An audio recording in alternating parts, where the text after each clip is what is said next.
Yeah, this is an interesting lesson. It's just Enoch has a vision of the whole future of the whole world, and it's just an amazing prophecy. And the scholars want to say it happened 200 BC, but the truth is it actually happened around 3000 BC.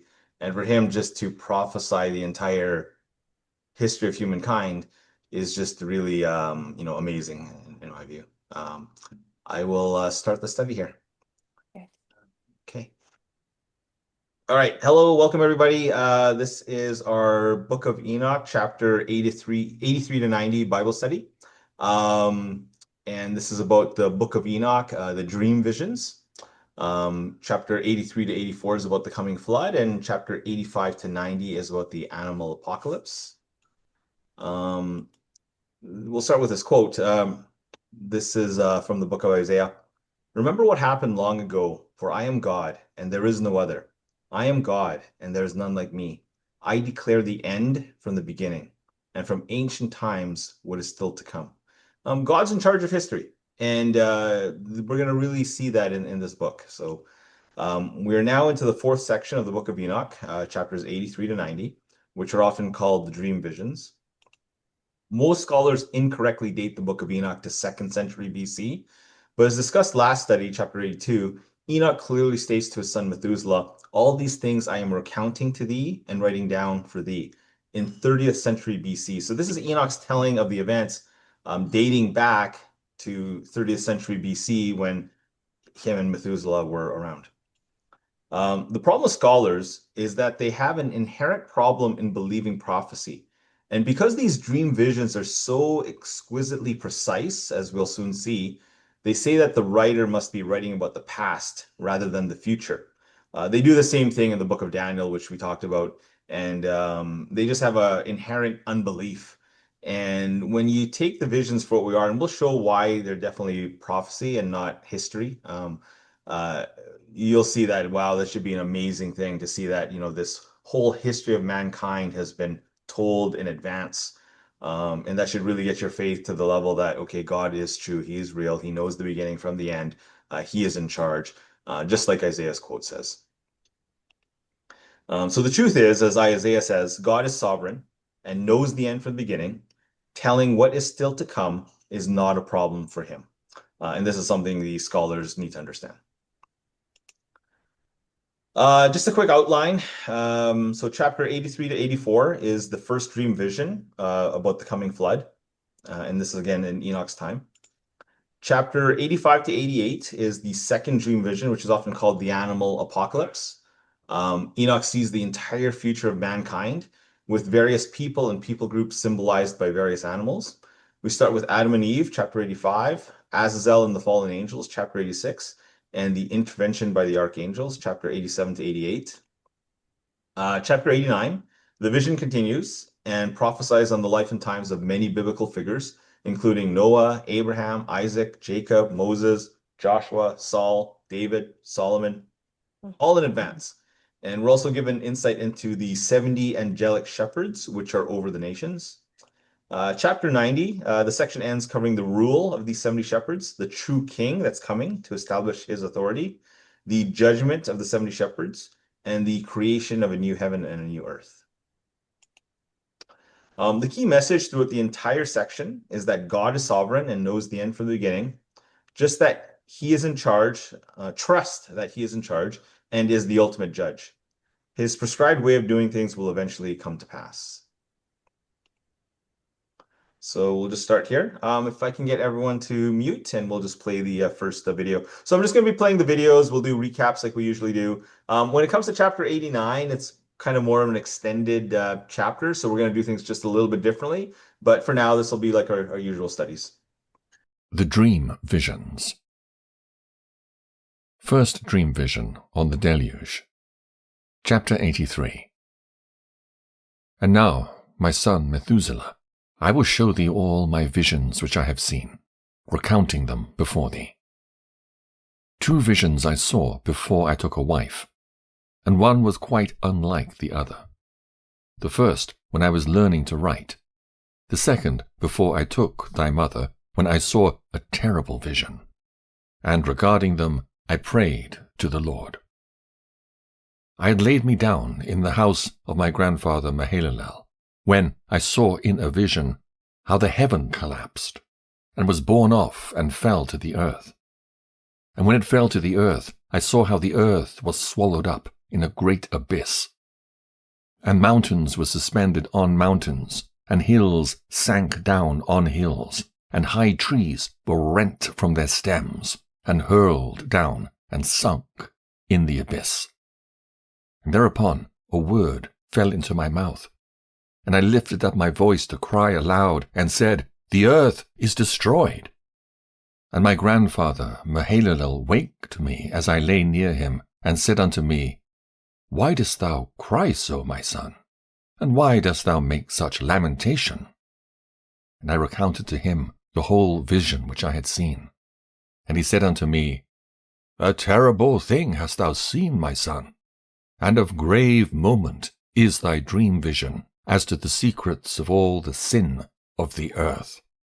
It must sink into the abyss and be destroyed with a great destruction. And now, my son, arise, and make petition to the Lord of glory, since thou art a believer, that a remnant may remain on the earth, and that he may not destroy the whole earth. My son, from heaven all this will come upon the earth, and upon the earth there will be great destruction. After that I arose, and prayed, and implored, and besought, and wrote down my prayer for the generations of the world. And I will show everything to thee, my son, Methuselah. And when I had gone forth below, and seen the heaven, and the sun rising in the east, and the moon setting in the west, and a few stars, and the whole earth, and everything as he had known it in the beginning, then I blessed the Lord of judgement, and extolled him, because he had made the sun to go forth from the windows of the east. And he ascended, and rose on the face of the heaven, and set out, and kept traversing the path shown unto him. All right, so verses 1 to 2, Enoch is telling Methuselah, his son, these visions in Methuselah's time, which is 30th century BC, not 2nd century BC. Enoch experienced the visions prior to being married. The first happens while asleep at his grandfather Mahalalel's house, verses 3 to 5. In the first vision, he sees heaven falling to the earth as if being swallowed into a great abyss, mountains suspended on mountains, trees being rent from their stems. Overall, just a very violent and cataclysmic scene, such as would happen with a worldwide flood.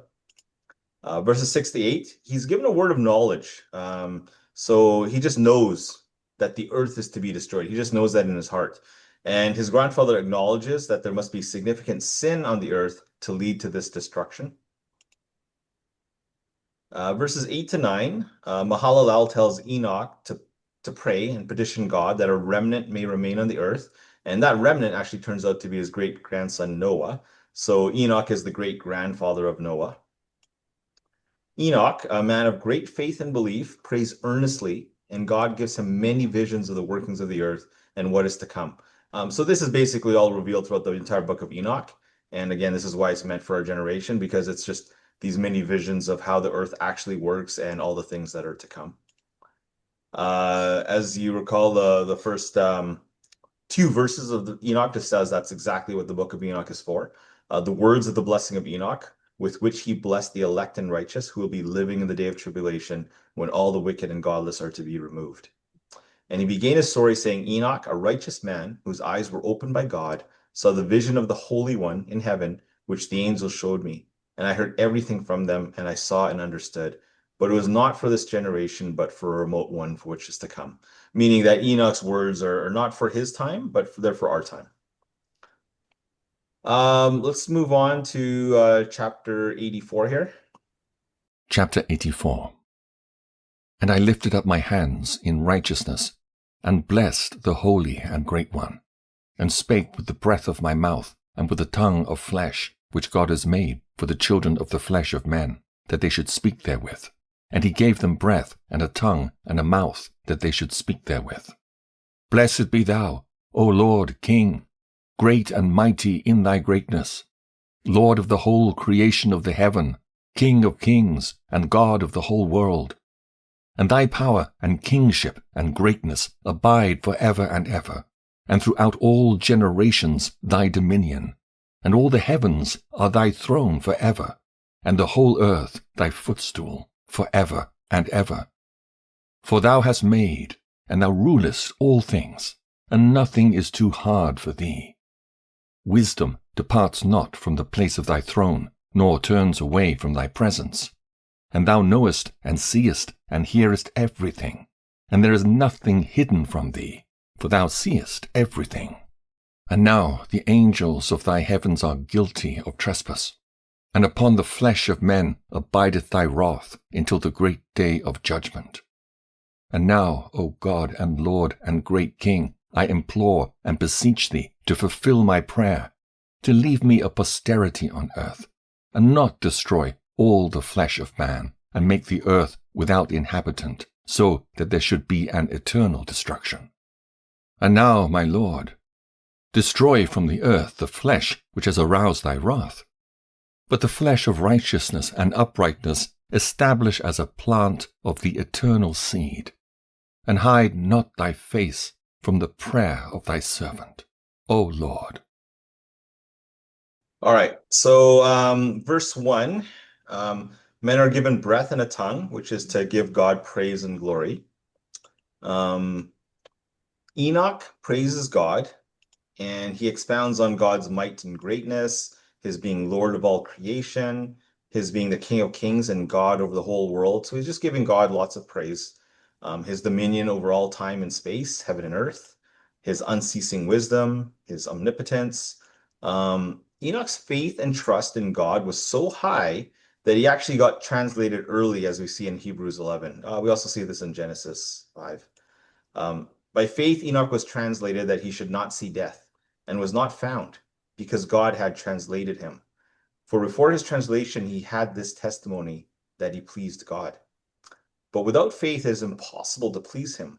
For he that cometh to God must believe that he is, and that he is a rewarder of them that diligently seek him. So Enoch was always in prayer, and we saw this in our Book of Enoch, Study 1, from the Book of Jasher. He was just constantly in prayer towards God. He had faith, and he believed that the things he'd pray for, he would receive from God. And that's why when he asks for this, very specific prayer, God grants it. And, we'll see that in a bit here. So verse 4, it's the fallen angels that are guilty of trespass and have brought corruption upon men. Verse 5, note how Enoch asks for to leave me a posterity on earth. Posterity means an ancestor, right? And so God answers that in leaving Noah on the earth. And because of the sincerity and belief in what he is asking for, that petition is granted. So Noah is his posterity. Verse 6, because the destruction is prophesied, Enoch is resigned to the fact that it is indeed coming and is unavoidable. So when Enoch receives this prophecy, this vision of what's to come, he just knows that, okay, it's a for sure thing.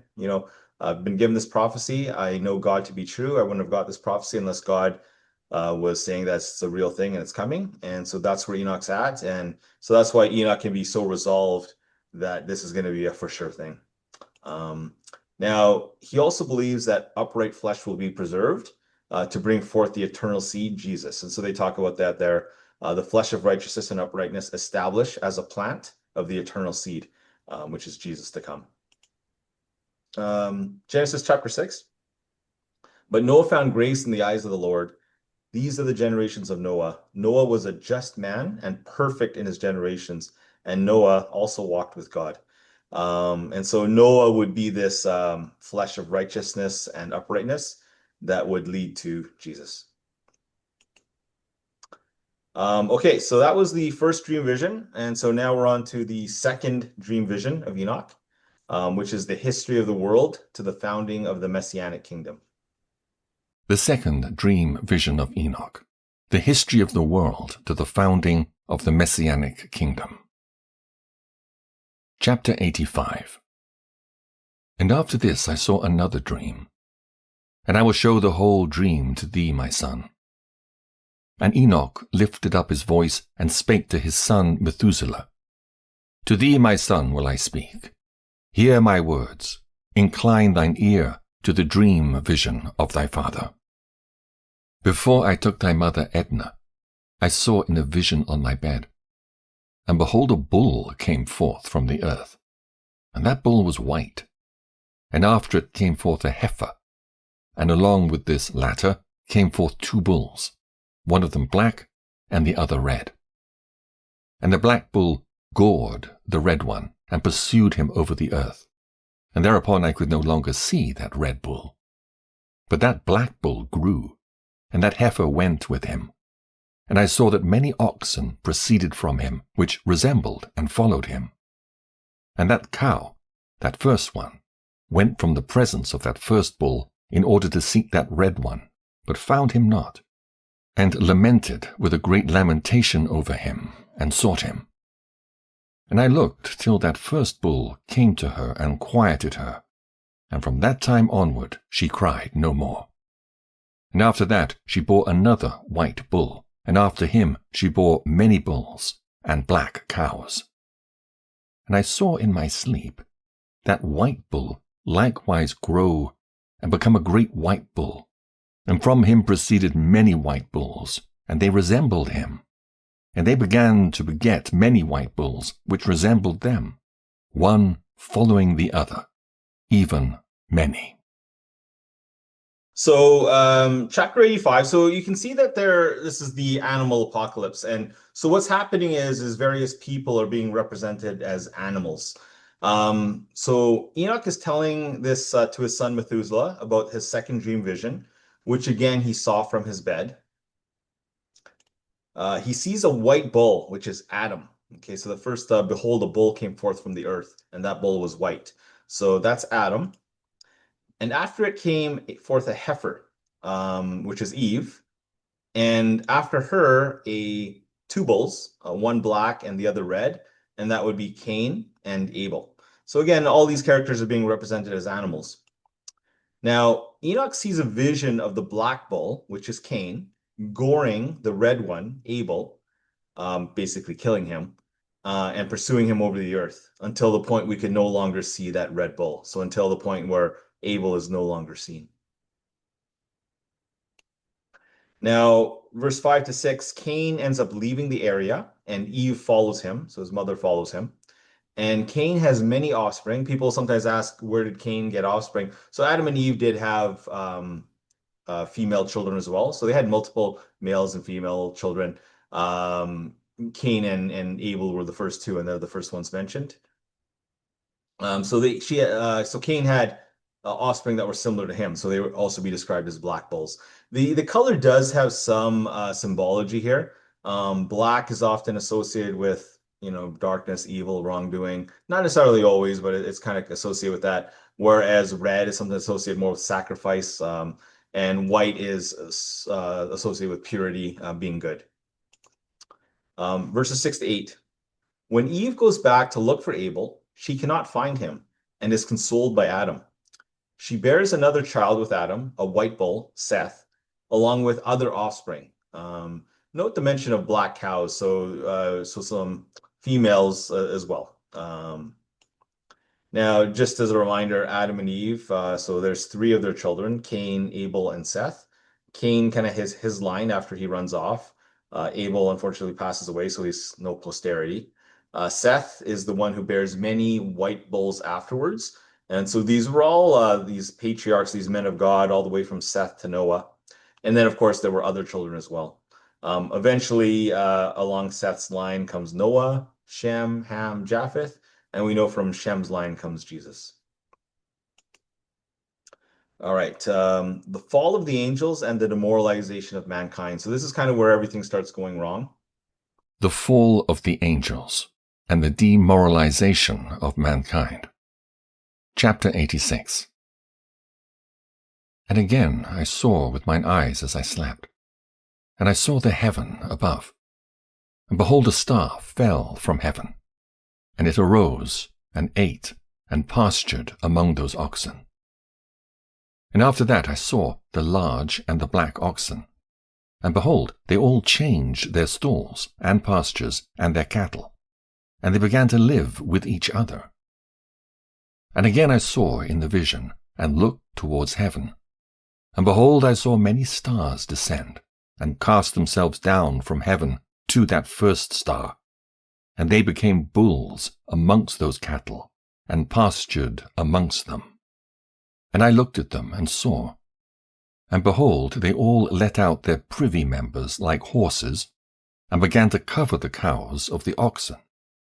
And they all became pregnant, and bare elephants, camels, and asses. And all the oxen feared them, and were affrighted at them, and began to bite with their teeth, and to devour, and to gore with their horns. And they began, moreover, to devour those oxen. And behold, all the children of the earth began to tremble and quake before them, and to flee from them. All right, so verses 1 to 5 here. So we recall the events of Enoch 2 to 7, where the angel slash star Azazel falls from heaven and lives among the oxen. Many other angels and stars followed and mate with the oxen, bearing offspring that are not bulls. So you'll see that the offspring that are born are no longer bulls or cows or heifers, but they're actually elephants, camels, and asses. In our Enoch Bible study, we talked about these offspring. So there were giants, they were Nephilim, or they were Eliud. So giants would be like the first generation, the very large ones. Nephilim would sort of come afterwards, and they might be more sort of not fully, not half-half, not half angel, half human, but more, various types in between. And then the Eliud were actually the hybrids. So they were mating humans with different animals, and they were getting these hybrid things. If you look at, and again, we talked about this in Enoch 2 to 7, but the Egyptians were known for having these hieroglyphs of, these creatures that were half animal, half human.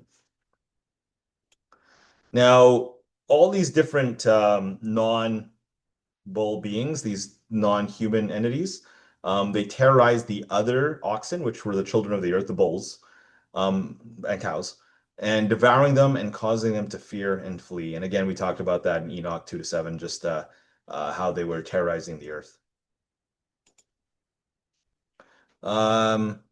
Chapter 87 here.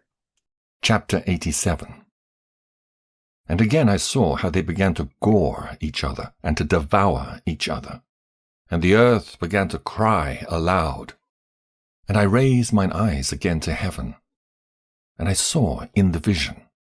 And behold, there came forth from heaven beings who were like white men.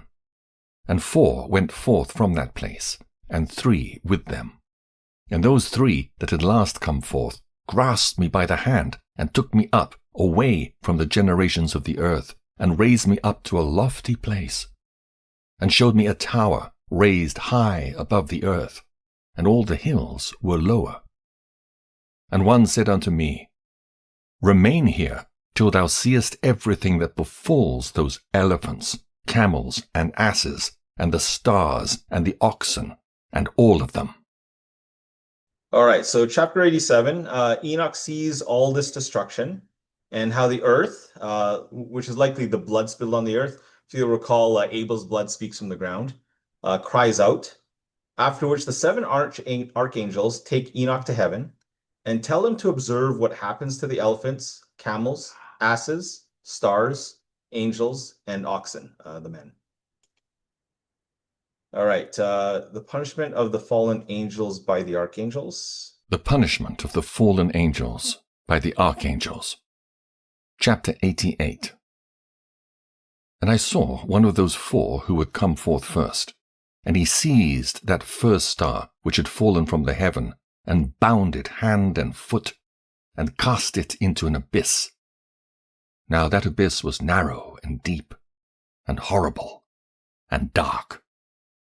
And one of them drew a sword, and gave it to those elephants and camels and asses. Then they began to smite each other, and the whole earth quaked because of them.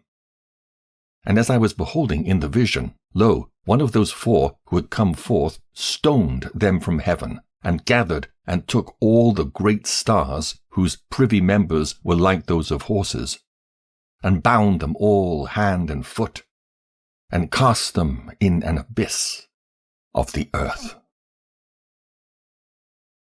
So recall that Enoch 10, where God gives these first four archangels, Uriel, Raphael, Gabriel, and Michael, instructions on how he would deal with the sin that had fallen upon the earth.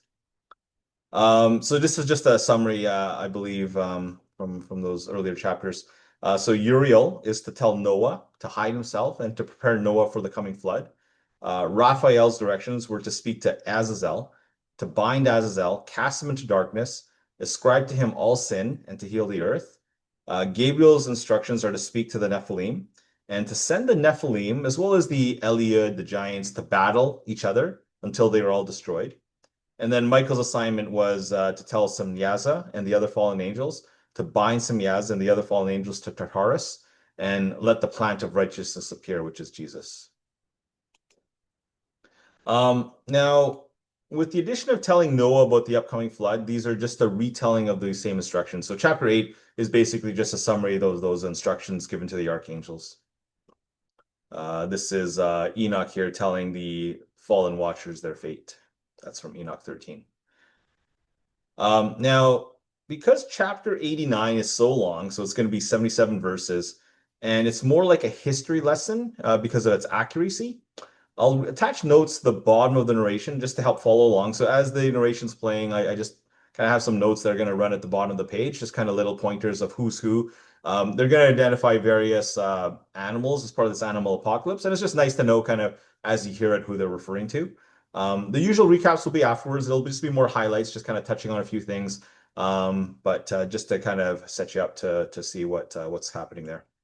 All right, so this is chapter 89, and we'll just play these sections at a time. So instead of the whole chapter all at once, we'll just play sections at a time. Chapter 89, The Deluge and the Deliverance of Noah.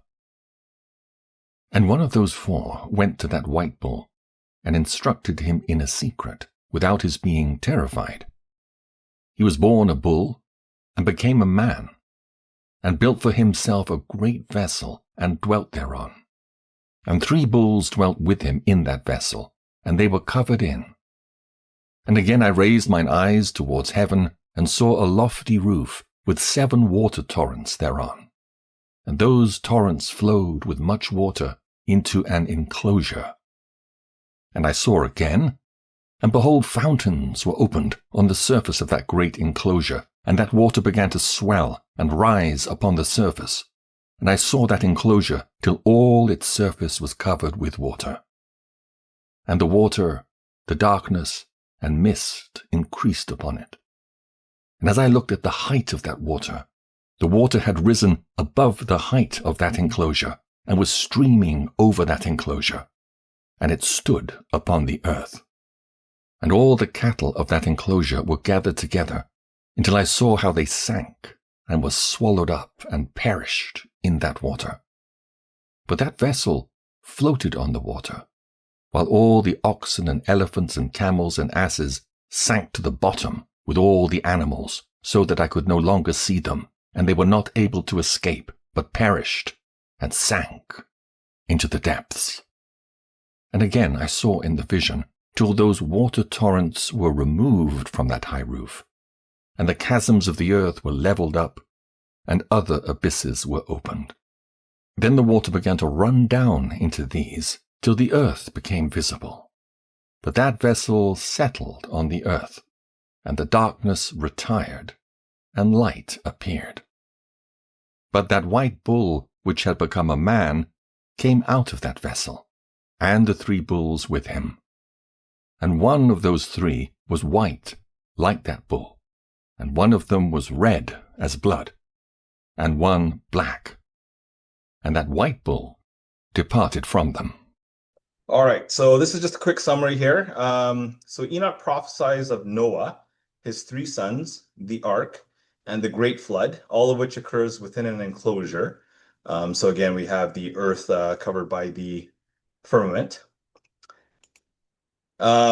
Verses 5 to 9, the elephants, which are the giants, the camels, the Nephilim, and the asses, the Eliud, and oxen, which are corrupted men, perish in the flood. When the waters recede, only Noah and his 3 sons remain. Just kind of a recap, we talked about this in previous studies. but his three sons, Japheth, Shem, and Ham. Ham is represented by the black bull. Shem is represented by the white bull, and Japheth is represented by the red bull. People might think the color choices are weird, but for Japheth, people of Caucasian descent typically is kind of where Japheth's line goes towards. They sort of can have a ruddy complexion, so kind of reddish in a sense. And so again, they bear their different descendants. And so when you look at the table of nations, you can actually trace all 70 of these nations to just these three, Japheth, Shem, and Ham. So basically, all the nations all stem from Noah. And there's exactly 70 there. We'll talk about the Tower of Babel again later, but that's kind of where shortly after that, men were dispersed, and it was kind of based on their ancestry. Yeah, okay. Ham, most of them went down towards Africa. Shem, most of them stayed in the Middle East. Japheth, most of them ended up traveling either up north or to the east. Interestingly, there, Ashkenaz is actually from Japheth's line. So the people today that say they're Jews are actually from Japheth's line and not actually Shemites. That may be controversial, but that's just what the Bible says. Okay, so just carrying on here on chapter 89. From the death of Noah to the Exodus. And they began to bring forth beasts of the field and birds, so that there arose different genera: lions, tigers, wolves, dogs, hyenas, wild boars, foxes, squirrels, swines, falcons, vultures, kites, eagles, and ravens. And among them was born a white bull. And they began to bite one another. But the white bull which was born amongst them begat a wild ass, and a white bull with it, and the wild asses multiplied. But that bull which was born from him begat a black wild boar, and a white sheep, and the former begat many boars, but that sheep begat 12 sheep. And when those 12 sheep had grown, they gave up one of them to the asses. And those asses again gave up that sheep to the wolves, and that sheep grew up among the wolves. And the Lord brought the 11 sheep to live with it and to pasture with it among the wolves. And they multiplied and became many flocks of sheep. And the wolves began to fear them, and they oppressed them until they destroyed their little ones, and they cast their young into a river of much water. But those sheep began to cry aloud on account of their little ones, and to complain unto their Lord. And a sheep which had been saved from the wolves fled, and escaped to the wild asses. And I saw the sheep, how they lamented and cried, and besought their Lord with all their might, till that Lord of the sheep descended at the voice of the sheep from a lofty abode, and came to them, and pastured them. And he called that sheep which had escaped from the wolves, and spake with it concerning the wolves, that it should admonish them not to touch the sheep. And the sheep went to the wolves, according to the word of the Lord. And another sheep met it and went with it, and the two went and entered together into the assembly of those wolves, and spake with them, and admonished them not to touch the sheep from henceforth. And thereupon I saw the wolves, and how they oppressed the sheep exceedingly with all their power. And the sheep cried aloud. And the Lord came to the sheep, and they began to smite those wolves. And the wolves began to make lamentation, but the sheep became quiet, and forthwith ceased to cry out. And I saw the sheep till they departed from amongst the wolves. But the eyes of the wolves were blinded, and those wolves departed in pursuit of the sheep with all their power. And the Lord of the sheep went with them as their leader, and all his sheep followed him. And his face was dazzling and glorious and terrible to behold. But the wolves began to pursue those sheep till they reached a sea of water. And that sea was divided, and the water stood on this side and on that before their face. And the Lord led them and placed himself between them and the wolves. And as those wolves did not yet see the sheep, they proceeded into the midst of that sea, and the wolves followed the sheep. And those wolves ran after them into that sea. And when they saw the Lord of the sheep, they turned to flee before his face. But that sea gathered itself together and became as it had been created. And the water swelled and rose till it covered those wolves. And I saw till all the wolves who pursued those sheep perished and were drowned.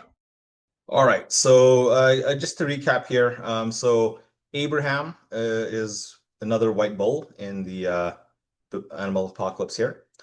He bears two children, a wild ass, Ishmael, and he um, his offspring become some of the Arabs.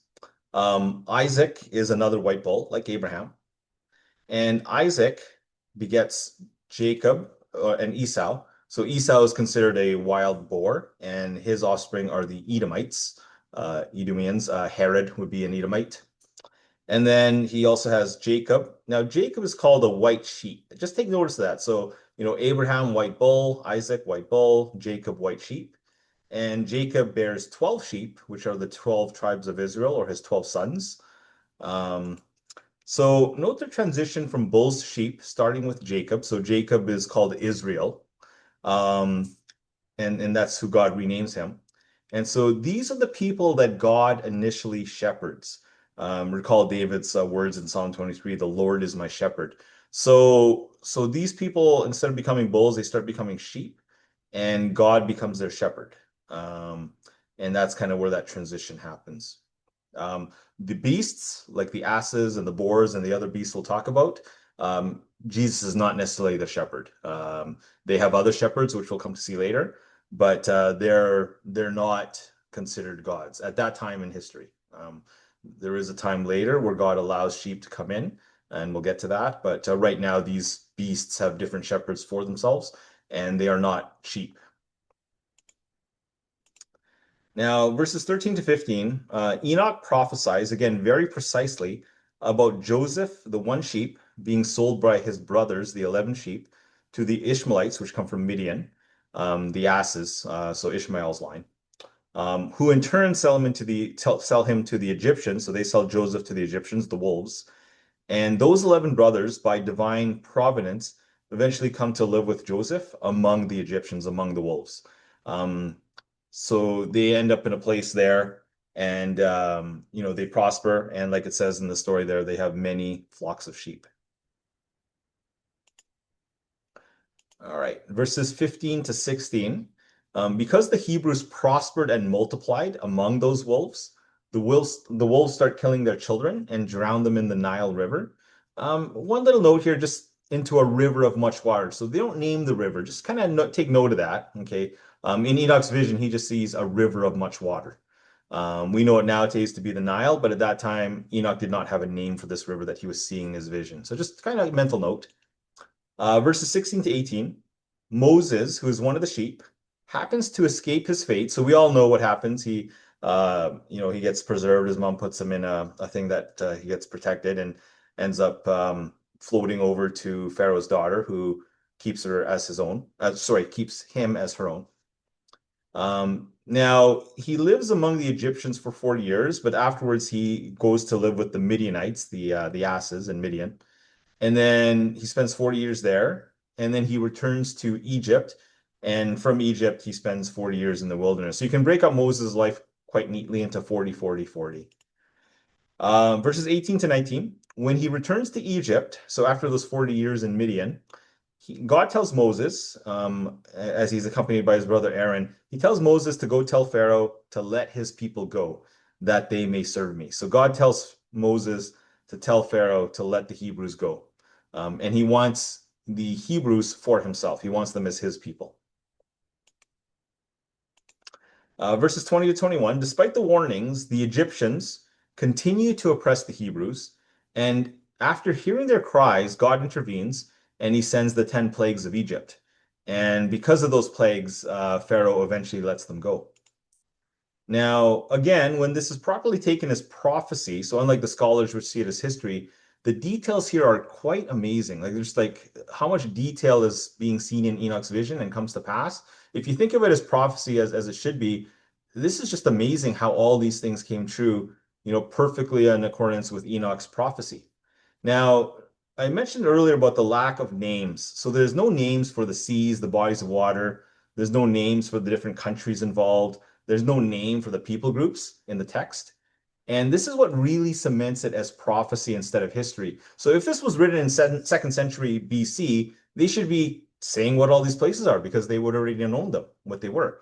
But the truth is that Enoch didn't have names for these places yet. Enoch didn't have names for these people. Enoch didn't have names for these different nations and groups. And so, it actually, if you think about it, it's actually why God presents it as an animal apocalypse in the first place.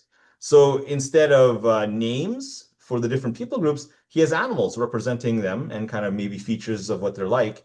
But he has to use animals because there's no names yet for these groups and things that are all future.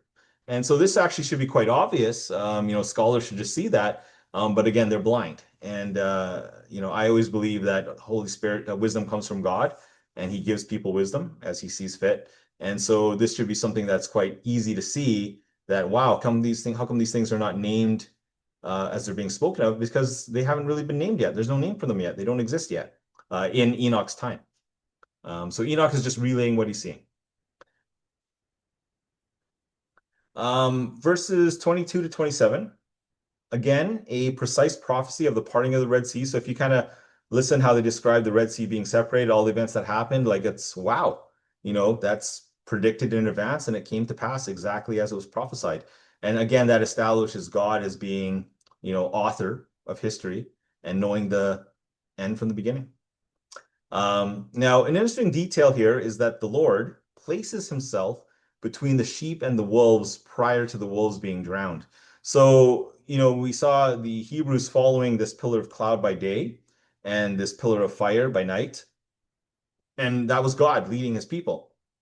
And so God places himself between the wolves, the Egyptians and the Hebrews. And this is actually even like very spiritual in the sense that that's what God does for us. He protects us.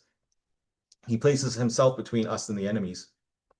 Now, just for anyone interested, there's actually an amazing confirmation of the veracity of the Red Sea crossing at www.ronwyatt.com/red_sea_crossing. So in 1987, Ron Wyatt went under some underwater explorations, and he found these gilded chariot wheels, which were exactly as described at that time in Egyptian history. So this one here, for example, was made out of gold. And because gold doesn't corrode under the water, you can see it in its natural state. A lot of the other findings of these underwater chariot wheels, they were actually covered with coral, but they do look like the structure of a chariot wheel. Again, of course, secular society, all the scholars, all the academics are going to sort of bash these findings and kind of try and discredit them, but they are what they are. They're real. And it's just because a lot of these scholars don't have a lot of faith to believe what the Bible says. All right, so we'll carry on here. Now, from here out, I changed some of the headings from what they say in Christopher Glynn's narration.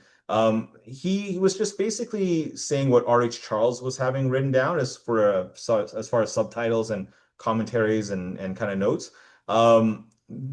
It's kind of been correct up until this point, but there comes a point where what R.H. Charles was describing was very different than what the text is saying. And so some of these titles are more of where I'm just kind of summarizing as a heading, kind of what's going on. And that way it'll kind of make more sense for the reader, especially when they see that some of these things have not come to pass yet. Some of them are still for future. And so this is kind of where R.H. Charles thought they kind of happened. But if you look at the text clearly, a lot of these are messianic in nature. They're referring to the coming of Jesus. And that's quite clear as you read this. I'll kind of explain that a little bit more later. But for now, some of these headings are more my own. So Israel starts wandering in the wilderness. Moses builds the tabernacle. Oops. And the Hebrews enter the promised land. But the sheep escaped from that water, and went forth into a wilderness, where there was no water and no grass. And they began to open their eyes and to see. And I saw the Lord of the sheep pasturing them, and giving them water and grass, and that sheep going and leading them. And that sheep ascended to the summit of that lofty rock, and the Lord of the sheep sent it to them. And after that I saw the Lord of the sheep who stood before them, and his appearance was great and terrible and majestic. And all those sheep saw him, and were afraid before his face. And they all feared and trembled because of him, and they cried to that sheep with them, which was amongst them, We are not able to stand before the Lord, or to behold him. And that sheep which led them again ascended to the summit of that rock. But the sheep began to be blinded, and to wander from the way which he had showed them. But that sheep wot not thereof. And the Lord of the sheep was wrathful exceedingly against them. And that sheep discovered it, and went down from the summit of the rock, and came to the sheep, and found the greatest part of them blinded, and fallen away. And when they saw it, they feared, and trembled at its presence, and desired to return to their folds. And that sheep took other sheep with it, and came to those sheep which had fallen away, and began to slay them. And the sheep feared its presence. And thus that sheep brought back those sheep that had fallen away, and they returned to their folds. And I saw in this vision till that sheep became a man, and built a house for the Lord of the sheep, and placed all the sheep in that house. And I saw till this sheep which had met that sheep which led them fell asleep.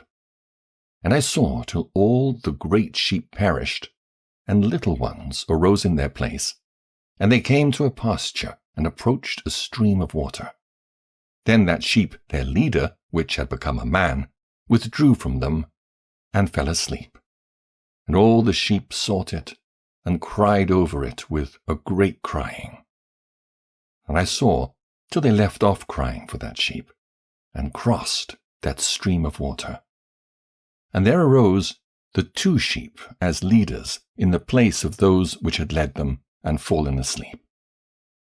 And I saw till the sheep came to a goodly place, and a pleasant and glorious land.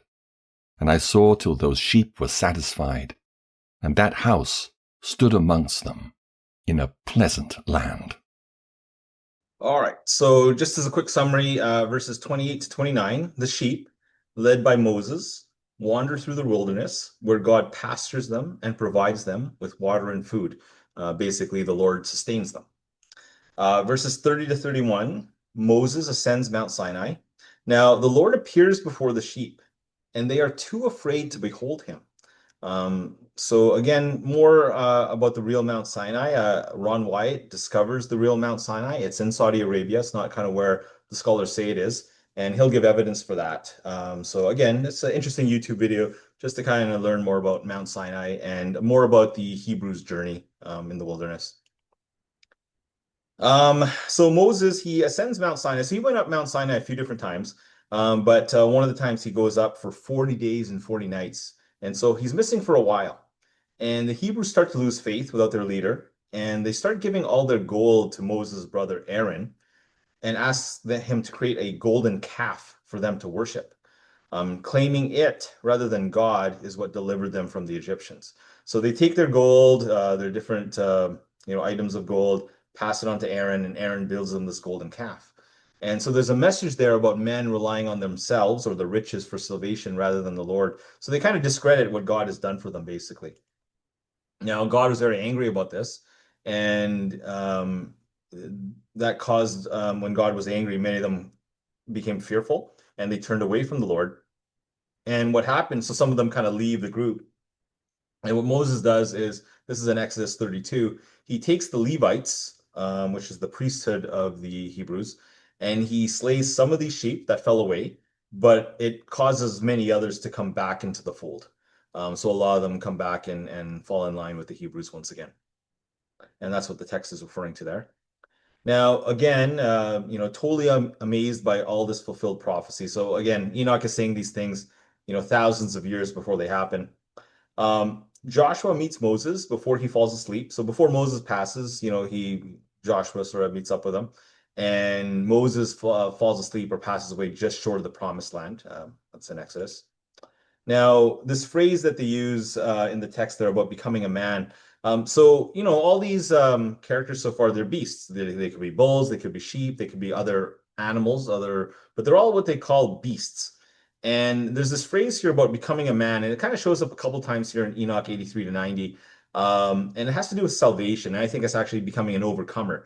You kind of move from that place where you become a beast, like a beast, and you get to this place where you become like a man, someone who can worship God, give God his proper worship, whereas a beast is kind of very self-interested.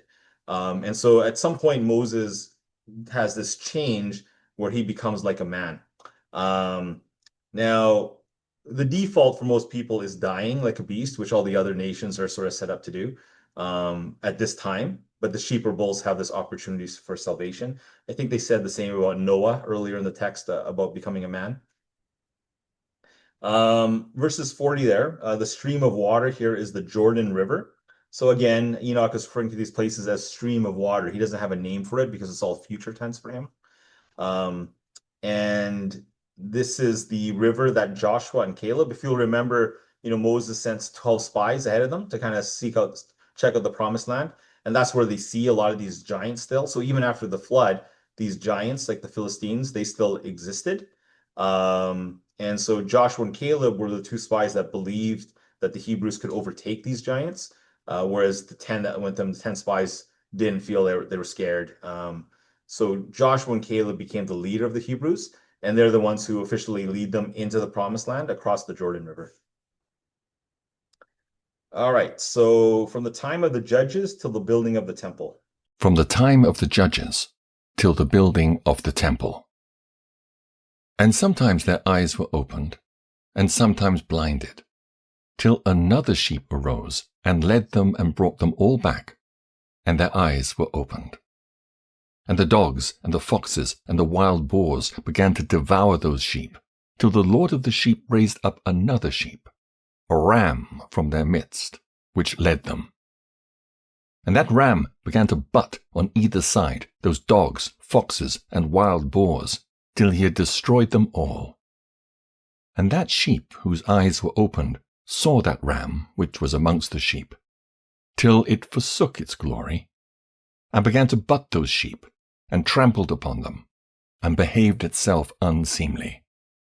And the Lord of the sheep sent the lamb to another lamb, and raised it up to being a ram and leader of the sheep, instead of that ram which had forsaken its glory.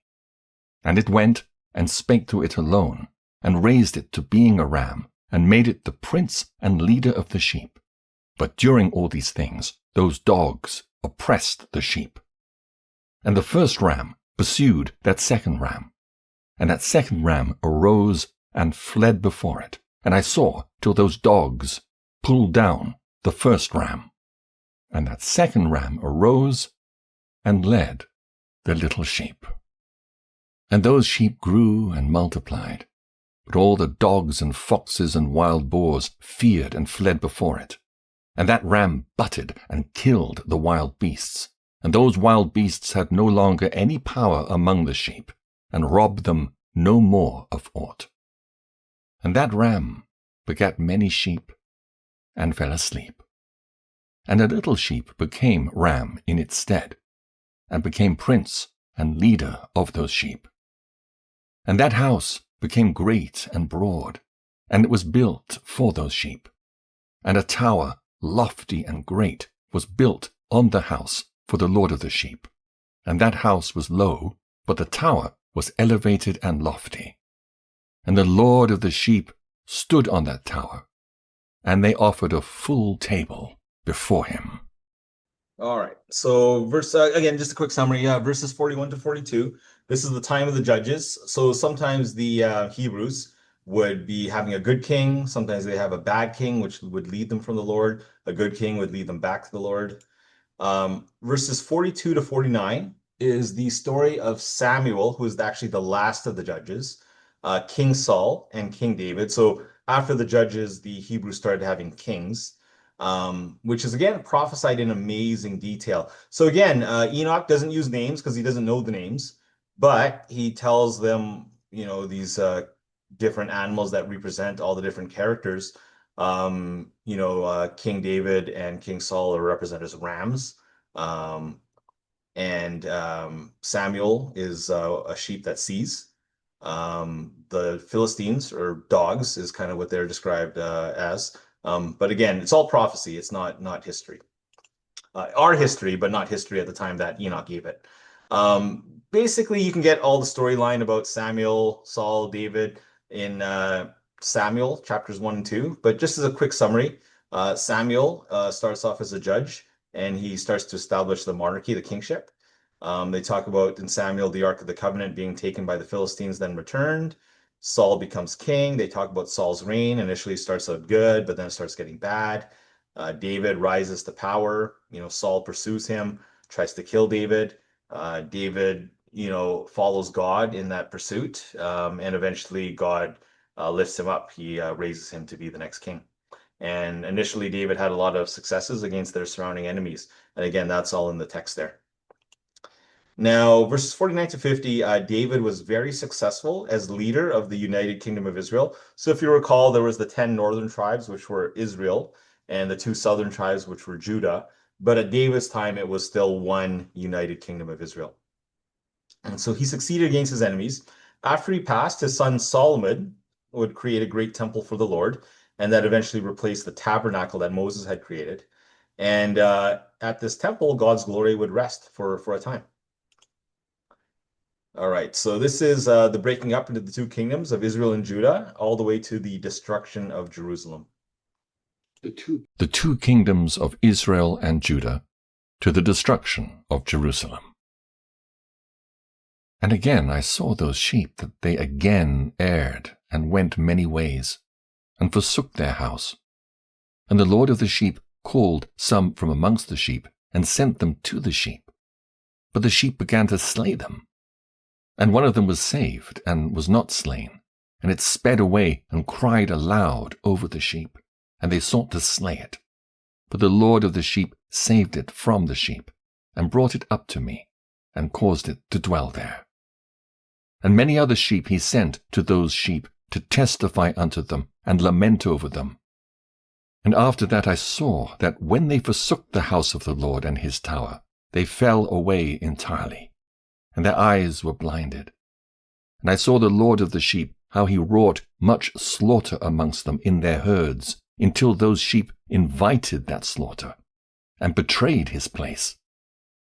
And he gave them over into the hands of the lions and tigers and wolves and hyenas, and into the hand of the foxes, and to all the wild beasts, and those wild beasts began to tear in pieces those sheep.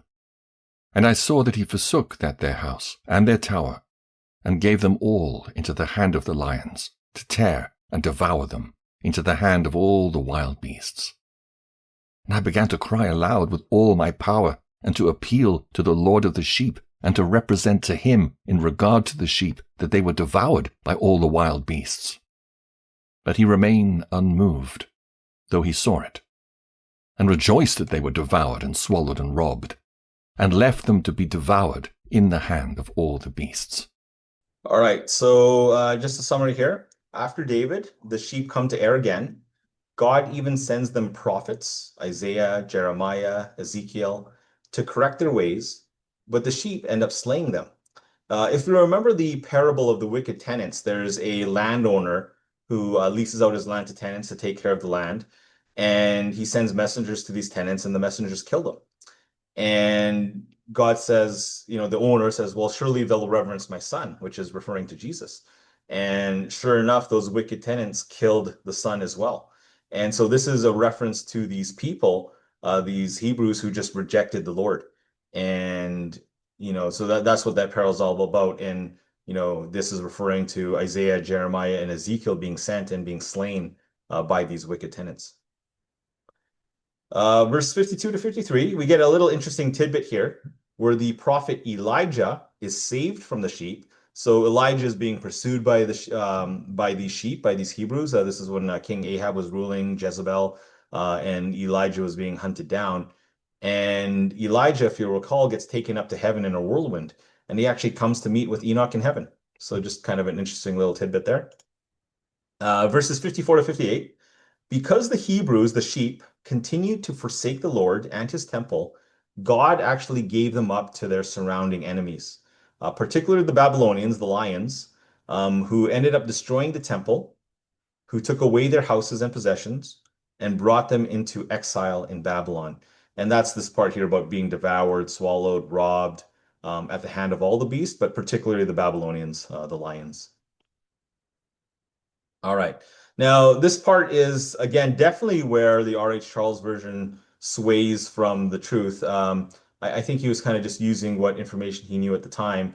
But when you understand who these 70 shepherds are, you'll see that, he talks about the different countries from Europe, Hellenistic countries like the Greeks and Macedonians, etc., kind of having their separate rule. But no, these 70 shepherds are actually angelic beings. And they're not angels in the sense of like good angels that we usually think of. These are angels that are erring, angels that are, you can call them evil, but they're not doing their job properly. So these are not good angels. And so these angels come to rule over the nations, which we'll see shortly, and they're disobedient to God. They're not following God's orders. Kind of like the fallen angels. Now, these are separate from the fallen angels. These are two different groups. The fallen angels are the ones who followed Azazel. These angels are assigned as rulers over the nations, powers and principalities, but they do not do their job correctly.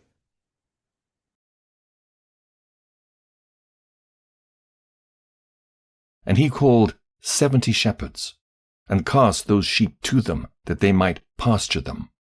And he spake to the shepherds and their companions, Let each individual of you pasture the sheep henceforward, and everything I shall command you, that do ye. And I will deliver them over unto you, duly numbered, and tell you which of them are to be destroyed, and them destroy ye. And he gave over unto them those sheep. And he called another, and spake unto him, Observe and mark everything that the shepherds will do to those sheep, for they will destroy more of them than I have commanded them. And every excess and the destruction which will be wrought through the shepherds record, namely, how many they destroy, according to my command, and how many according to their own caprice. Record against every individual shepherd all the destruction he effects. And read out before me by number how many they destroy, and how many they deliver over for destruction, that I may have this as a testimony against them, and know every deed of the shepherds, that I may comprehend and see what they do, whether or not they abide by my command, which I have commanded them. But they shall not know it, and thou shalt not declare it to them, nor admonish them, but only record against each individual all the destruction which the shepherds effect, each in his time, and lay it all before me. And I saw till those shepherds pastured in their season, and they began to slay and to destroy more than they were bidden. And they delivered those sheep into the hand of the lions. And the lions and tigers eat, and devoured the greater part of those sheep. And the wild boars eat along with them. And they burnt that tower, and demolished that house. And I became exceedingly sorrowful over that tower, because that house of the sheep was demolished. And afterwards I was unable to see if those sheep entered that house. And the shepherds and their associates delivered over those sheep to all the wild beasts to devour them. And each one of them received in his time a definite number. It was written by the other in a book how many each one of them destroyed of them. And each one slew and destroyed many more than was prescribed. And I began to weep and lament on account of those sheep. And thus in the vision I saw that one who wrote, how he wrote down every one that was destroyed by those shepherds day by day, and carried up and laid down, and showed actually the whole book to the Lord of the sheep, even everything that they had done, and all that each one of them had made away with, and all that they had given over to destruction. And the book was read before the Lord of the sheep. And he took the book from his hand, and read it, and sealed it, and laid it down. All right. So So this is what I was talking about earlier. If one's following the R.H. Charles version, there's some real confusion as to who these 70 shepherds are. Um, they should actually put this as a separate chapter because it kind of deviates from the original text there a little bit. It's kind of a bit of a time jump, basically. But to understand the 70 shepherds, one must understand what happened at the Tower of Babel, particularly in the uncorrupted versions of the text. So the Masoretic text is actually this comes to Deuteronomy 32. It's corrupted. They've changed the wording. They call it, instead of the sons of God, they say the sons of Israel, which is just not the correct interpretation. If you go to the Dead Sea Scrolls or the Septuagint, which was a Greek translation of the original Hebrew, but the Greek was not corrupted. Later on, the Hebrews would start corrupting some of their own text. The teaching is covered in great detail by Michael Heiser's four-part series, Supernatural Seminar. We've kind of talked about this in previous studies, but the central part of his study is Psalm 82. When they talk about the Elohim, Elohim we often think of just as the one single God, but there's kind of like a panel or a group that are called Elohim, and it's hard to quickly summarize. But when you see that there's these other um, godlike beings, not the one God, but godlike beings, these angels. God gives them dominion over the different nations. So there's 70 of them, and he says, okay, each of you 70, you're in charge of this nation, this nation, this nation. And that's why the Tower of Babel, they gave all these different languages. And the 70 basically had to split on the basis of what language they kind of fell under. And there was an angel that was over that group, over that language, over that people group. And in total, there was 70 at the time. We have over 190 countries in the world now, I think, but you can actually break it down to 70 root nations.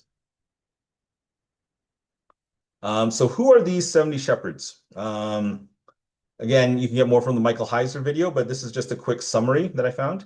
So this is from Decoding the Period of the 70 Shepherds. It's Enoch Studies. It's by a gentleman named R.I. Burns. So I'm just going to read this out. I just found this like really nice summary of what my understanding of all this is. So who are the 70 shepherds? There are hundreds of nations in our world today. This has not always been the case. The origin of the Gentile nations gets its start as one of the outcomes of the Tower of Babel incident. When the united descendants of Noah, so they were all still Shem, Japheth, Ham, they were all still kind of clustered all in one place shortly after Noah. They attempted to challenge God at the Tower of Babel. So if you recall, Nimrod got them organized. He wanted them to create this Tower of Babel. They were, united in that challenge to God. They wanted to challenge God. They wanted to build this tower. And so God's punishment was to scatter them by confusing their languages. Now, the confusion of languages was the cause of the origin of the nation. So this is why nations came about, because these languages were grouped into 70 different groups. And so it led to their dispersion throughout the earth. Before there ever was a diaspora of the Hebrews, there was a diaspora of the nations. So the Tower of Babel, began the origin of the 70 Gentile nations who were dispersed in God's judgment. The 70 nations are listed in a passage we call the Table of Nations in Genesis 10, which I kind of gave you a visual summary there earlier. Deuteronomy 32, 8 to 9, this is the critical verse, alludes to this division into the 70 nations. Though at first this may not seem obvious when referring to English translations of the Hebrew for this verse. So, for example, the NASB reads, "The Most High divided to the nations their inheritance.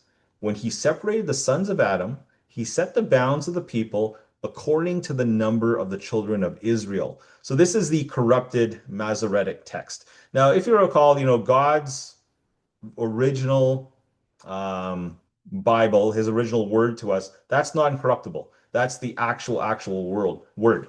That's the word that's perfect. But when men make translations, there's error there. And there's also some translations, some errors that get passed on through when they're making copies of copies. And so they're making these copies and they can make um, I forget the word, but errors in the as they're kind of writing it, copying it, I should say. Copyist errors more so.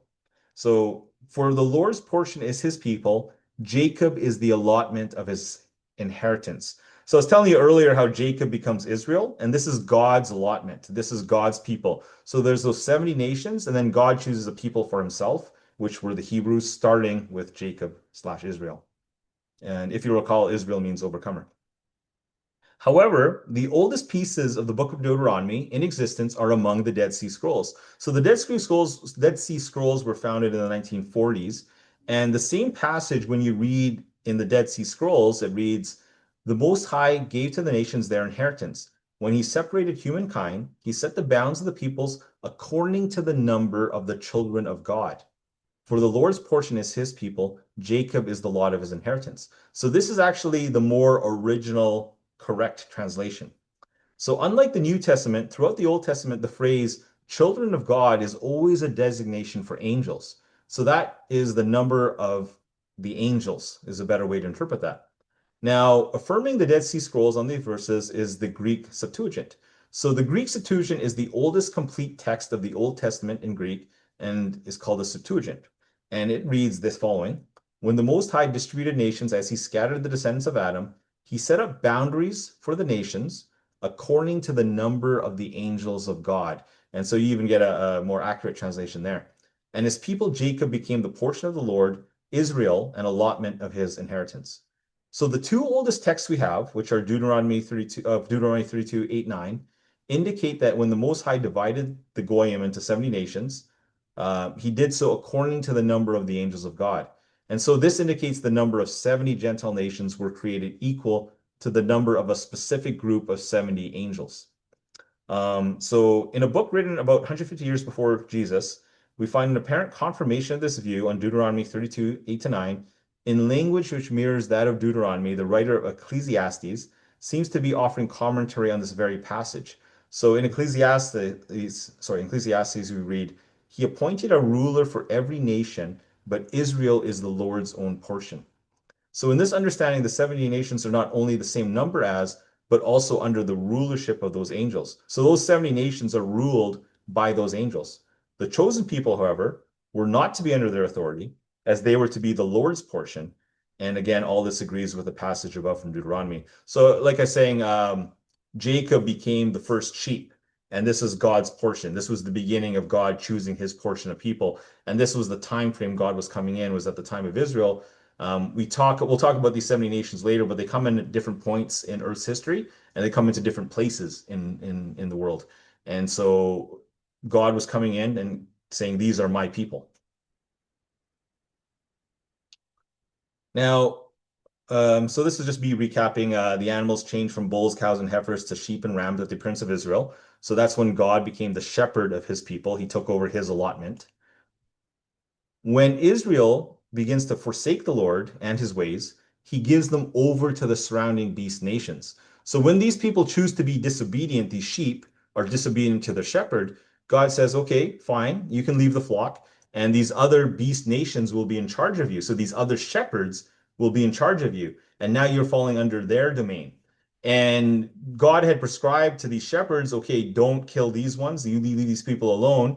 You might kill a few of them, but you can't kill these ones or those ones, or can't kill more than this many." But these 70 Gentile shepherds were doing exactly that. They were killing more than they were being told to. They were being disobedient to God. Um, and so, but what happened basically is these sheep fell under the dominion of these other nations when they chose to leave God as their shepherd. So when they choose to forsake the temple, forsake God, then they start falling under these different nation groups, people groups. Because the Hebrews are now dispersed among the nations because of their disobedience, they are now being pastured by those other shepherds. So they're falling into those other shepherds' domain. And that's what these 70 angelic shepherds are, is they're in charge of other nations. But the Hebrews are starting to fall under their dominion because they've chosen to leave the Lord's dominion. Now, these shepherds were supposed to preserve who God told them to preserve. These are not good shepherds in the classic sense, but these are bad shepherds. A good shepherd is to come. So a good shepherd is coming.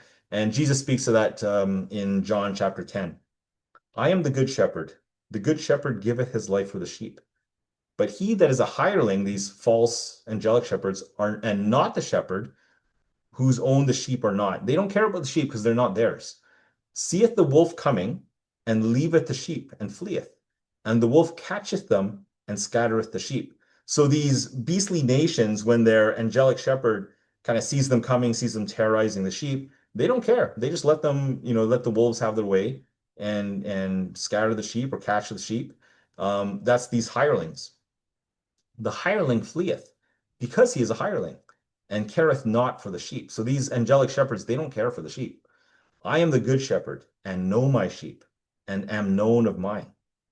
As the Father knoweth me, even so know I the Father, and I lay down my life for the sheep. This is why Jesus is so amazing, because he lays down his life for the sheep. He cares for the sheep. He protects the sheep. And other sheep I have, which are not of this fold. Them also I must bring, and they shall hear my voice, and there shall be one fold and one shepherd. Now, just think of the gravity of that. So, what Jesus is saying is that there are sheep from other folds. So, these other angelic shepherds who have their own nations under them, Jesus says, I'm going to take those sheep and can become my sheep. They can come to me. And he becomes the one shepherd and creates the one fold. This is his church. This is what he's creating. So he's kind of left this time for when he comes, and this was roughly 2,000 years ago almost. But he's saying, okay, there's going to be one shepherd and there's going to be one fold. And anyone from any of the other folds can join my fold. So this is just the amazing grace of Jesus that he lets anyone from any fold come in. But also that will all be under one fold. And this is how it was always meant to be. God said at Babel, you 70 nations, take your chance, do your thing, have your rulership, see how you do. And they all did horribly, right? And so the ultimate goal is to have Jesus as the one shepherd. And this is what he comes in for. God speaks to another angel, which is likely to be Michael, okay, and tells him to record everything the angelic shepherds are doing, especially in the case of excess, destruction, and trespass of his command. So all the decisions the angelic shepherds were making, God was telling Michael, keep track of them, keep track of all of them, and just see what they're doing and take note of it. It's to be kept as a testimony against them. Now, a good way to think of these shepherds are like powers and principalities which are over the nations. So each of the nations kind of have their prince over them, or their leader, right? In Daniel 10:20, then said he, Knowest thou therefore wherefore I come unto thee? And now will I return to fight with the prince of Persia. And when I am gone forth, lo, the prince of Grecia shall come. So what he's referring to there, the angel that's speaking to Daniel, is he's saying that, there's a prince of Persia, there's a prince of Grecia. In fact, there's 70 princes over these different 70 nations at Babel, and each of them have their time, their place where they come in. So they all have their time and place of rule. And it's very reminiscent of Daniel's four beast kingdoms as well. So you see these four beast kingdoms, Babylon, Persia, Greece, and Rome, they all have their time and place where they come in as well and have rulership over the world. All right, so let's talk a little bit more about these periods of rule. And forthwith I saw how the shepherds pastured for 12 hours. And behold, 3 of those sheep turned back, and came and entered, and began to build up all that had fallen down of that house. But the wild boars tried to hinder them, but they were not able. And they began again to build as before, and they reared up that tower, and it was named the High Tower. And they began again to place a table before the tower, but all the bread on it was polluted, and not pure. And as touching all this, the eyes of those sheep were blinded, so that they saw not, and the eyes of their shepherds likewise. And they delivered them in large numbers to their shepherds for destruction, and they trampled the sheep with their feet, and devoured them. And the Lord of the sheep remained unmoved, till all the sheep were dispersed over the field, and mingled with them the beasts, and they, the shepherds, did not save them out of the hand of the beasts. And this one who wrote the book carried it up, and showed it and read it before the Lord of the sheep, and implored him on their account, and besought him on their account, as he showed him all the doings of the shepherds, and gave testimony before him against all the shepherds. And he took the actual book, and laid it down beside him, and departed. All right. So verses 72 to 73, we saw how these 70 shepherds had places of rule, but they also have times of rule, and 70 times of rule, basically. Now, this verse is referencing 12 hours or periods of rule. So pastured for 12 hours or 12 periods. From the time that the Hebrews reject God. So this is shortly after they build the temple, post David, until the end of the captivity. So during that, there's 12 periods that are being referred to in that time frame. Now, at the end of this period, so at the end of this 12 periods, um, towards the very end, three sheep, specifically Zerubbabel, Ezra, and Nehemiah, make their way back to Jerusalem to rebuild the temple. This new temple, the second temple, does not have the same glory as the previous temple. So it doesn't have the same level of glory, and it's not as clean as the original temple. Now, verses 74 to 77, the sheep remained blind, and they continued to be trampled and destroyed by their shepherds, who did not save the sheep out of the hands of the beastly nations. All the doings of the shepherds continue to be recorded. So again, as I was saying earlier, because these shepherds fell under the domain of these other angelic shepherds, the angelic shepherds still allowed them to be trampled on and remain blind and destroyed. The rule of the 70 shepherds, the true king comes to establish his authority, and the 70 shepherds and angels are judged. Chapter 90. And I saw, till that in this manner 35 shepherds undertook the pasturing of the sheep, and they severally completed their periods, as did the first. And others received them into their hands to pasture them for their period, each shepherd in his own period. And after that I saw in my vision all the birds of heaven coming, the eagles, the vultures, the kites, the ravens.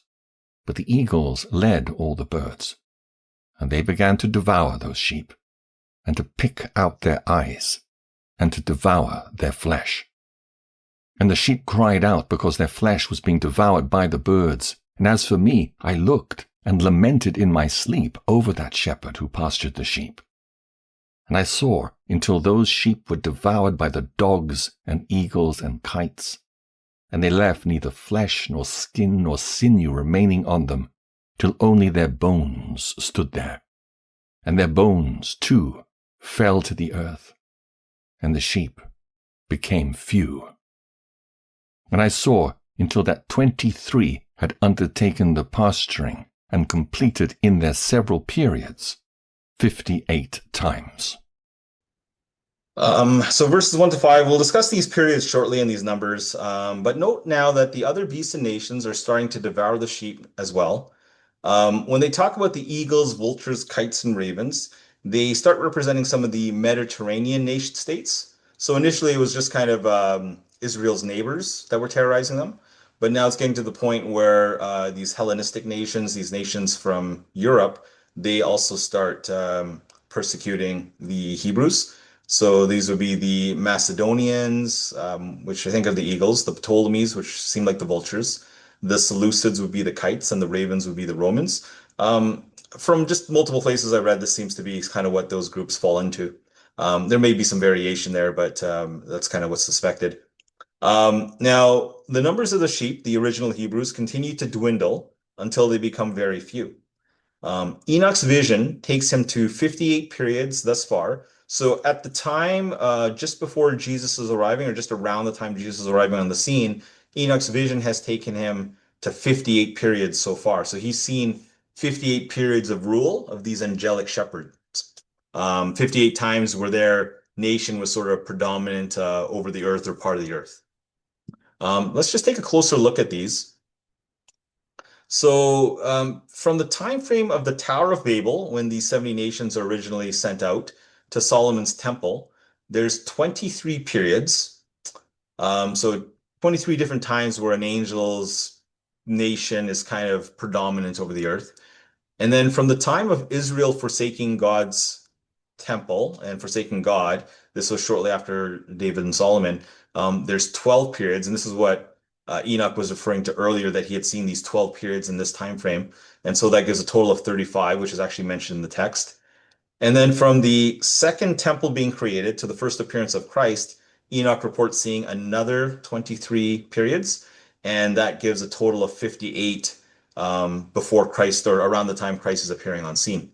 Let's just read this here. So Enoch reports 35 periods of angelic shepherd rule being completed from the Tower of Babel to the rebuilt Second Temple. Enoch sees 23 more periods after that, before the end of the vision.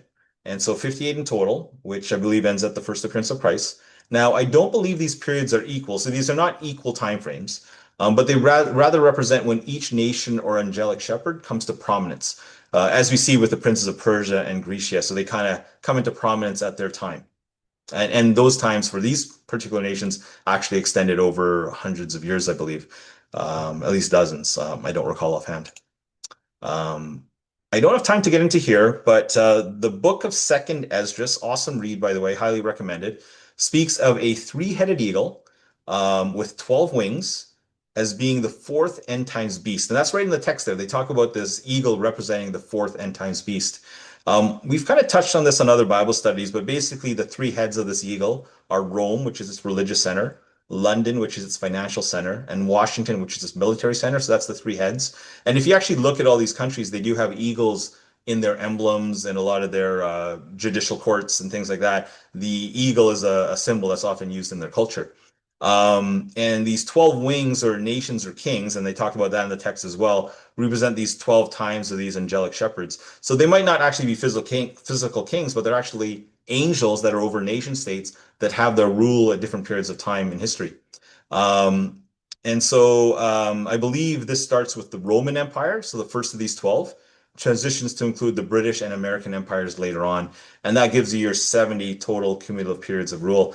And especially when the book of Second Esdras talks about these last 12 kings, they talk about represented within this fourth beast.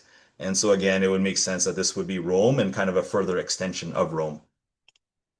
In the book of Second Esdras, there's a lion, which represents Jesus, and he confronts this fourth beast, which has dominion over the entire earth. And after he destroys it, the earth is restored. It kind of reminds us of Daniel's statue of four different metals, representing four different kingdoms. And the rock comes and destroys and brings these things all down to dust. And that's what Jesus will do with the fourth beast here eventually. So right now you can see this kind of Rome kind of leading the world. It's kind of like a global empire. There's a mystery Babylon that's running this world right now. And I believe that's the fourth empire, and it kind of encases all these different countries here. The true king comes to establish his authority. Behold, lambs were born by those white sheep, and they began to open their eyes and to see, and to cry to the sheep. Yea, they cried to them, but they did not hearken to what they said to them, but were exceedingly deaf, and their eyes were very exceedingly blinded. And I saw in the vision how the ravens flew upon those lambs, and took one of those lambs, and dashed the sheep in pieces, and devoured them. And I saw till horns grew upon those lambs, and the ravens cast down their horns. And I saw till there sprouted a great horn out of one of those sheep, and their eyes were opened. And it looked at them, and it cried to the sheep, and the rams saw it, and all ran to it. And notwithstanding all this, those eagles and vultures and ravens and kites still kept tearing the sheep, and swooping down upon them, and devouring them. Still the sheep remained silent, but the rams lamented and cried out. And those ravens fought and battled with it, and sought to lay low its horn, but they had no power over it. I saw till the shepherds and eagles and those vultures and kites came, and they cried to the ravens that they should break the horn of that ram. And they battled and fought with it, and it battled with them, and cried that its help might come. And I saw till a great sword was given to the sheep, and the sheep proceeded against all the beasts of the field to slay them, and all the beasts and the birds of the heaven fled before their face. And I saw till that man, who wrote down the names of the shepherds, and carried up into the presence of the Lord of the sheep, came and helped it, and showed it everything. He had come down for the help of that ram. And I saw till the Lord of the sheep came unto them in wrath, and all who saw him fled, and they all fell into his shadow from before his face. And I saw till a throne was erected in the pleasant land, and the Lord of the sheep sat himself thereon. And the other took the sealed books, and opened those books before the Lord of the sheep. All right, so just summary, verses 6 to 8. Those original sheep, which were the Hebrews, brought forth lambs, which were true believers. So this is the first mention of lambs. And so these are the true believers, sheep who are capable of having their eyes opened, obedient. And so, for example, John the Baptist, which was one of these Hebrews, but became a lamb.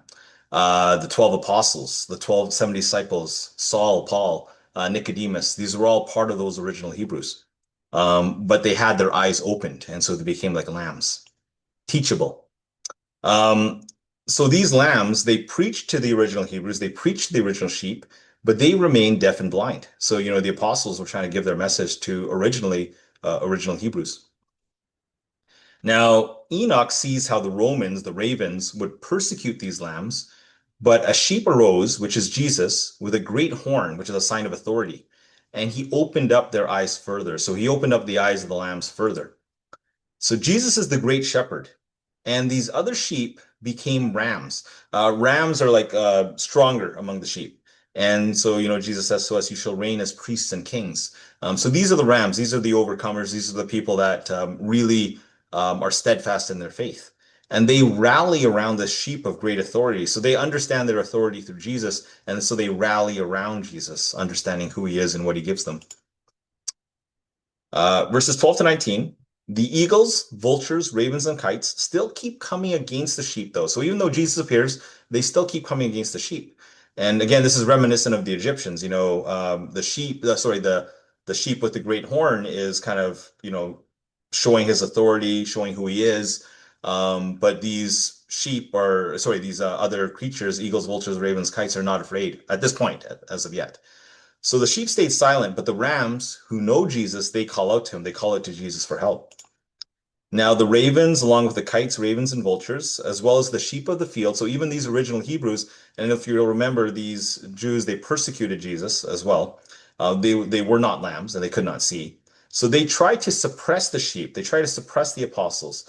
Um, and so they try to oppress Jesus himself, actually, until a great sword is given to Jesus, and in turn his sheep, representing his rule. So when Jesus gets the great sword, he has authority. He is given the authority.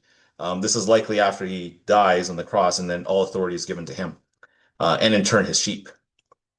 Revelation 19:15. And out of his mouth goeth a sharp sword, that with it he should smite the nations, and he shall rule them with a rod of iron. And he treadeth the winepress of the fierceness and wrath of Almighty God. So he's given the sword. So the first time he comes as a lamb, but the second time he comes in full authority with a sword. King of kings, Lord of lords. And this is what this is speaking to. So he is given authority. This is because he laid down his life and came back to life, and shows that he has authority over life and death. Revelation 5:10, and has made us unto our God kings and priests, and we shall reign on the earth. So because Jesus has authority, those who follow him also have authority. So when Jesus receives the sword, so do his sheep, upon which they proceed against all the beasts and birds who flee before them. Here we see the angel, Michael, Archangel, writing in the book as commanded by God, and opening the book concerning the last 12 shepherds, the end times fourth beast. So let's see. Till he opened that book concerning the destruction which those 12 last shepherds had wrought, and showed that they had destroyed much more than their predecessors before the Lord of the sheep. So because all these lambs can come from other flocks, there's sheep all over the world in all these different nations that are being led by these angelic shepherds. And God still has rules about them as well. So these principalities, powers, they're not to destroy, a lot of these sheep. They're not supposed to touch them. They're not supposed to take more than a certain number. But yet, in this earth, there are people who are lambs, followers of Jesus in these different nation states that still have things happen to them. They get persecuted, some die, and they're not supposed to. God is telling, these principalities and powers, keep them alive. They're supposed to stay alive. And so God is watching all this. So even when we think something bad happens to a believer or an overcomer, you know, God would want them to be around and stay around. But because these angelic shepherds have dominions in these different areas, you know, God is not controlling everything for now. We'll see later in the book that everything that happens to these people does get recompensed, but it's not until the end. But what's happening is these angelic shepherds are taking out people who really believe in God earlier than they should be. Now, Jesus, the Lord of the sheep, smites the earth and destroys all the beasts and false shepherds which get swallowed up in the earth. So this is the retribution. This is the vengeance is mine, saith the Lord. This is the portion where justice is done. The judgment of the 70 shepherds and angels. And so this is kind of what I was alluding to. And the Lord called those men the 7 first white ones, and commanded that they should bring before him, beginning with the first star which led the way, all the stars whose privy members were like those of horses. And they brought them all before him. And he said to that man who wrote before him, being one of those 7 white ones, and said unto him, Take those 70 shepherds, to whom I delivered the sheep, and who, taking them on their own authority, slew more than I commanded them. And behold, they were all bound, I saw, and they all stood before him. And the judgment was held first over the stars, and they were judged and found guilty, and went to the place of condemnation. And they were cast into an abyss full of fire and flaming, and full of pillars of fire. And those 70 shepherds were judged and found guilty, and they were cast into that fiery abyss.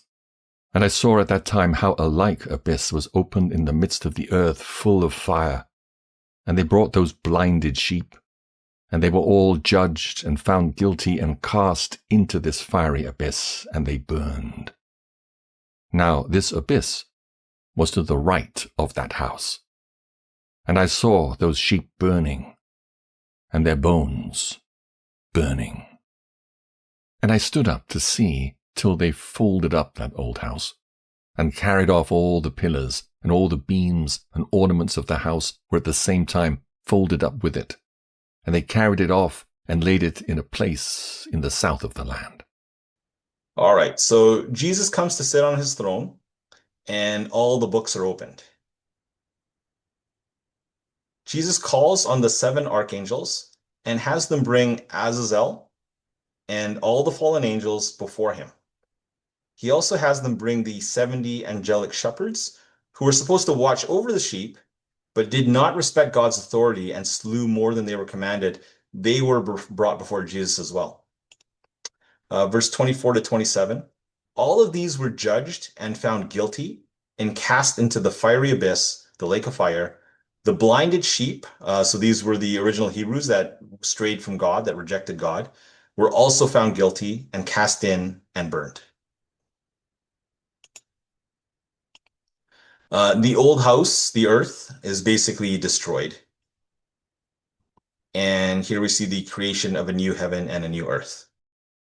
And I saw till the Lord of the sheep brought a new house, greater and loftier than that first, and set it up in the place of the first, which had the bier folded up. All its pillars were new, and its ornaments were new and larger than those of the first, the old one, which he had taken away, and all the sheep were within it. And I saw all the sheep which had been left, and all the beasts on the earth, and all the birds of the heaven, falling down and doing homage to those sheep, and making petition to and obeying them in everything. And thereafter those 3 who were clothed in white, and had seized me by the hand, who had taken me up before, and the hand of that ram also seizing hold of me, they took me up and set me down in the midst of those sheep, before the judgment took place. And those sheep were all white, and their wool was abundant and clean. And all that had been destroyed and dispersed, and all the beasts of the field, and all the birds of the heaven assembled in that house. And the Lord of the sheep rejoiced with great joy, because they were all good, and had returned to his house. And I saw till they laid down that sword which had been given to the sheep, and they brought it back into the house, and it was sealed before the presence of the Lord. And all the sheep were invited into that house, but it held them not. And the eyes of them all were opened, and they saw the good. And there was not one among them that did not see. And I saw that that house was large and broad and very full. And I saw that a white bull was born, with large horns. And all the beasts of the field and all the birds of the air feared him, and made petition to him all the time.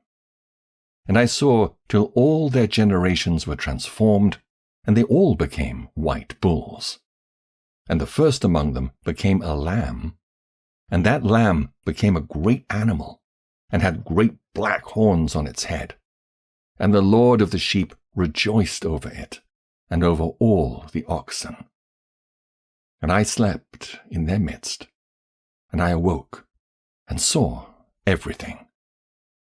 This is the vision which I saw while I slept.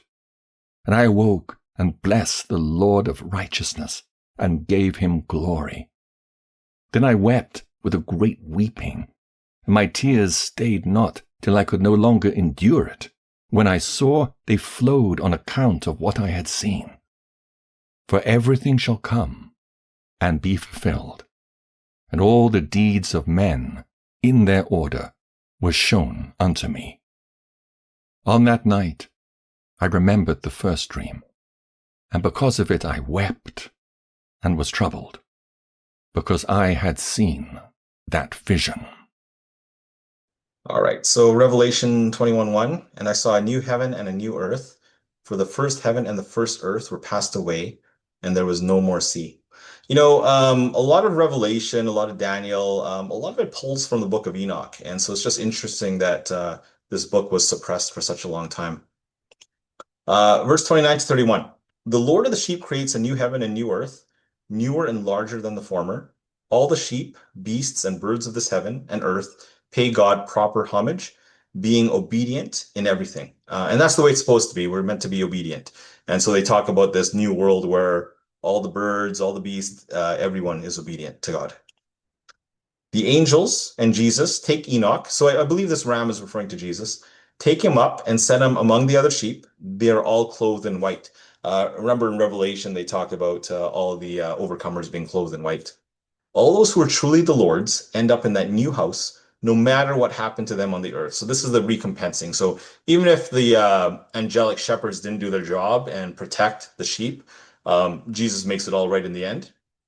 And the sheep enter into this new earth, new heaven.